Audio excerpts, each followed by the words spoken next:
What's up, guys? I hope you're having a good day. What a start to the Esports World Cup we've had, and day one of the knockouts already gave us some absolute chaos. TYLOO knocked out Astralis again to keep their miracle run alive. Heroic shock everyone by eliminating Spirit in overtime. GamerLegion and NAVI get sent home, and Aurora completely dismantled FaZe with one of the ugliest T-side showings we've seen in a while. Don't forget to drop a like and subscribe. I would greatly appreciate it. Let's get straight into it. Okay, we kick things off today with the Mongols, and the Mongols came into Esports World Cup hot off their Blast Bounty run. They made GamerLegion look like a warm-up, and it wasn't really close. Overpass started with a bit of spice. GamerLegion actually went 4-0 thanks to some clutch rounds, but that was about it. Once TYLOO and 910 locked down bathrooms, the game was basically over. GamerLegion's economy collapsed, and Mongols just steamrolled their way to a 13-7.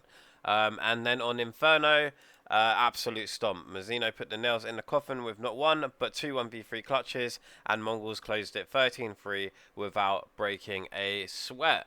The scorelines tell the whole story. 910 and Blitz both went nuclear, plus 16, both apiece.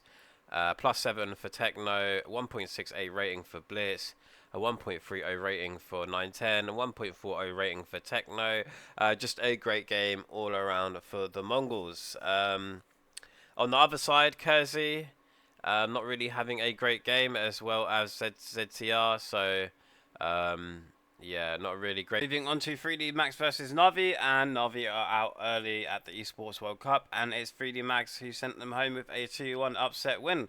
Map 1 was Ancient, 3D Max's pick, and they actually started hot with 3 clutch wins for a 4-0 lead. But Navi's defense locked it down after that, with Makazi dropping 14 kills on the CT side to flip the half 7-5, and once Navi got rolling on T side, they closed it 13-10 and took the lead in the series. Then we head over to Inferno, Navi's pick, and this one stings. Navi looked comfortable early, up 8-4 on their T half, and they even won the second pistol, but they lost the conversion, and from that point on it was all 3D Max. 9 straight rounds with Maka taking over on the op. That collapse gave 3D Max a 13-9 win and tied the series. That set up the decider on Nuke. And Navi started strong again, up 3-0, but they just couldn't keep it going. 3D Max put up an 8-4 half on the defense, and while Navi clawed back into it on CT, it all came down to the wire at 11-11. From there, 3D Max stayed composed, and a 2v4 clutch closed it 13-11, eliminating Navi from the tournament. If we just take a quick look at the stats here, we have Makazi topping the server on a plus 12 and a 1.27 rating, bit not far behind with a plus 6 1.09 rating. But with Maka here on a plus 9 and a 1.12 rating, with his new role without the IGL duties, is pretty interesting. But yeah, 3D Max move on to face the Mongols in the quarterfinals, while Navi's title defense is already over and they are sent home. Then we had TYLOO versus Astralis, and TYLOO have just done it again. 3 series against Astralis this season, 3 wins, and this one hurts for Astralis fans because it ends their Esports World Cup run. It started on Inferno, which was pretty dominant. Astralis looked locked in. Stair was lights out on CT side, and Astralis cruised to a 13-8 win. But TYLOO answered back on Overpass with a ridiculous T side. 7 rounds on the attack of one of the most CT favoured maps in the pool, flipped everything. And Jangyong and G cleaned up the rest to force a decider. That took us to train, and at first it looked done. TYLOO were getting splash 0-7 on the T side, but then Mozia flipped a switch. 4 multi-kill rounds in a row to drag them back into the game, and by the time they swapped, the comeback was on. On defense, Atake and Mozia looked down main, Astralis kept running into a wall, and even when Jabby pulled off this disgusting 1v3 deagle, it was not enough.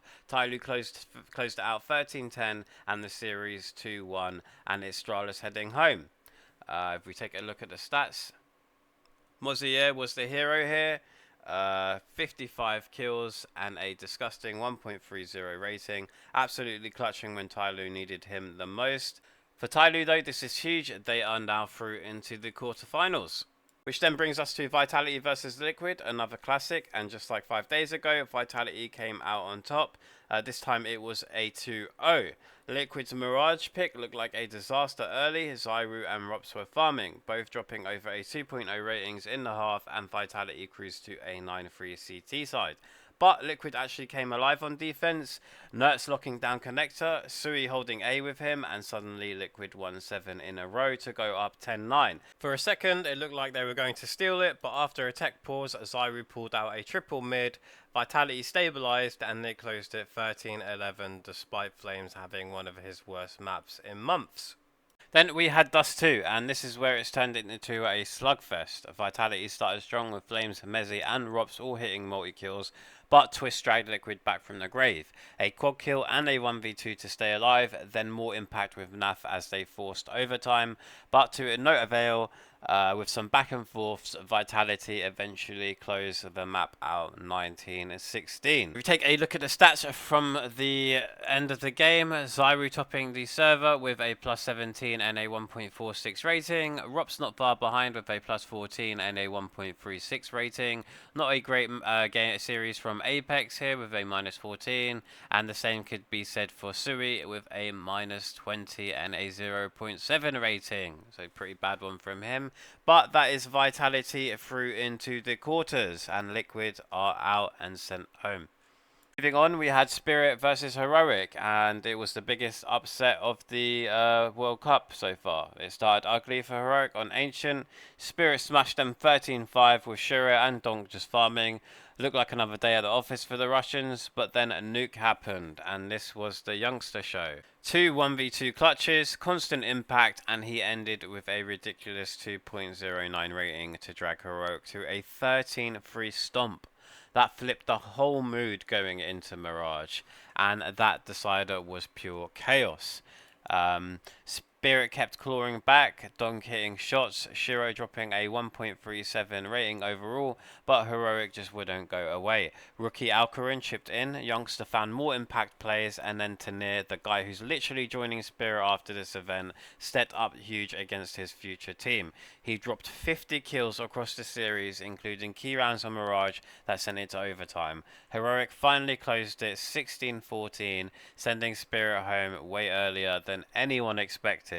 This is Spirit's first loss of the year to a team outside the elite tier. Their 10-game win streak gets snapped, and the new Spirit era suddenly doesn't look quite as invincible. For Heroic, though, their last dance with Tanir goes on, and they move into the quarters. So yeah, man, really impressive performance from Tanir, which just goes to show that he is going to be a dominant force if he does join Spirit, and the rumours are true. But yeah, really interested to know what your guys' thoughts are in the comments. Then we had the last series of the day, which was Aurora versus FaZe, and Aurora sent them packing, and it really was not pretty. After dropping Inferno 13-6, the Turks came back swinging. This one started well for FaZe. Elige and Rain completely locked down Inferno's A site. Elige ended with a 2.57 CT rating. Rain was right behind him, and Aurora just kept walking into the blender. FaZe cruised through a 13-6 win, and it looked like they were in full control. But then Mirage happened, and it was a Woxic time. He got the pistol round, insta-bought an op, and from there just farmed. 5 straight multi-kill rounds, a 12-1 KD start, and FaZe had 0 answers. Add in some Xantares clutches, and it was a complete collapse. 13-3 Aurora in a very dominant fashion, which led us to the decider, which was Overpass. And on Overpass, FaZe actually looked fine at first. Elige even pulled off this disgusting quad spray down. Right here to give them a momentum on CT, but once sides flipped, their T side just disintegrated. 0 answers for Xantares on A, and Ricardia went nuclear with a quad kill to put Aurora on match point before they finished it off 13-7. For FaZe, it's another brutal exit. They literally managed just 2 T rounds across the last 2 maps. Really abysmal. For Aurora, it is sweet revenge after Cologne, and now they move on to face Heroic in the quarterfinals. So these are what tomorrow's games are looking like. We have Mouse versus Virtus Pro, G2 versus Falcons, and then over in the quarterfinals we will have TYLOO versus Vitality, and the Mongols versus 3D Max. So another jam-packed day full of CS2. I will be covering these matches, so if you want to stay updated, don't forget to drop the like and subscribe. I'd really appreciate it. And as always, thanks for watching. Take care.